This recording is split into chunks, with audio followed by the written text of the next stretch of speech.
All right, let's get right into it. Forever, pretty much, one name has been the absolute symbol for the birth of medicine. But what if I told you the history we all know and love might be missing its very first and maybe most important chapter? Today, we're going to pull back the curtain on a story that's been buried for thousands of years. Yeah, you know this guy, Hippocrates of Kos, the ancient Greek physician, born around 460 BC. He's the one who gets all the credit, right? Revolutionizing medicine, giving us the Hippocratic Oath, and earning that legendary title, the Father of Medicine. His work basically laid the foundation for modern Western medicine as we know it. But here's the question that just changes everything.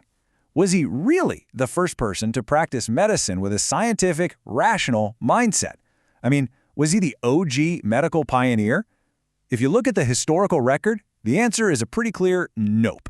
To find the real origin story, we have to travel back in time. And I mean way back, before Athens, before Sparta, way before all of that, to the land of the Nile. And it's here that we meet a man of almost unbelievable genius, Imhotep. So Imhotep, this guy's resume is just insane. He was what we'd call a true polymath. He wasn't just a doctor. He was the chief minister to the king, a high priest, a writer, and famously an architect. And the craziest part, he was a commoner by birth. His sheer talent shot him right to the top of Egyptian society. And you have to just look at the timeline here to get the full picture. Imhotep was practicing his craft more than 2,000 years before Hippocrates was even born. 2,000 years! That's a bigger gap than the one between the Roman Empire and us right now. It just completely reframes everything, doesn't it? You know, before we even touch his medical career, we have to talk about Imhotep's most visible legacy. Because to understand the mind that would revolutionize healing, you first have to see the kind of genius he applied to solid stone. So get this. Imhotep didn't just build a pyramid, he literally invented it. The step pyramid at Saqqara was the very first time anyone in history had built a massive structure entirely out of cut stone. It was a total game changer in engineering, a marvel that set the stage for all the great pyramids that followed. This alone proves he was a truly revolutionary thinker. And this is where it gets really amazing. Imhotep took that same revolutionary, step-by-step thinking, and he applied it to the human body. He turned healing from an act of, magic and prayers into an actual science. See, back in Imhotep's day, if you got sick, the diagnosis was probably something like a demon did it, or the gods are angry. And the cure? Chants and magic spells. But Imhotep, he threw all that out. His approach was all about reality, looking closely, examining the patient, and making a logical diagnosis. Now, how do we know this? Well, our key piece of evidence is the incredible Edwin Smith papyrus. The copy we have was written down later, but scholars are pretty sure it's based on Imhotep's original work. And let me tell you, it's a medical document unlike anything else from that era.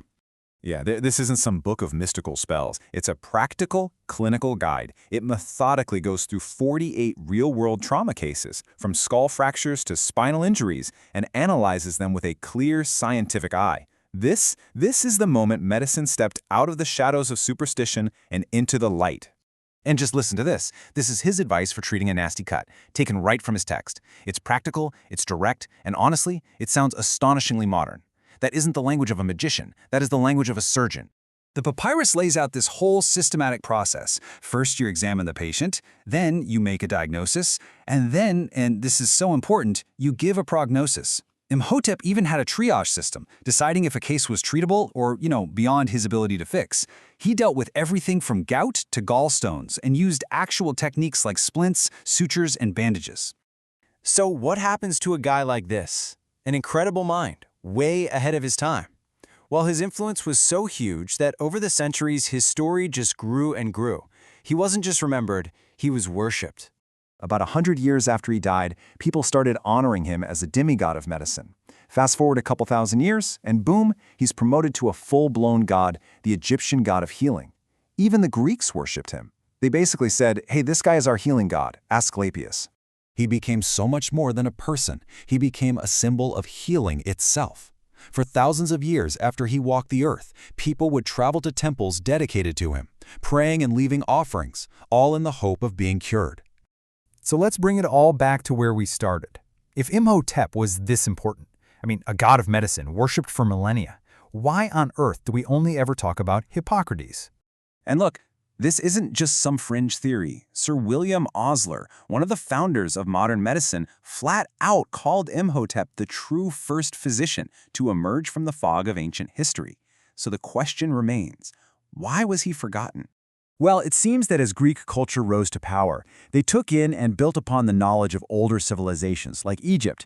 And, historical sources suggest that in their drive to be seen as the originators of everything, philosophy, science, medicine, the original sources sometimes got lost in the shuffle. Imhotep's legacy was kind of absorbed into Greek tradition, and his name just faded away. So when you put all the evidence on the table, the 2,000-year head start, the radical shift from magic to science, a legacy so powerful he literally became a god, it really seems like the title Father of Medicine has a much older and very clear rightful owner. The story of Imhotep is just such a powerful reminder that history isn't always set in stone. It really makes you wonder, if a giant figure like this could be overlooked for so long, what other truths, what other amazing pioneers are still buried out there, just waiting for us to dig a little deeper than the official story?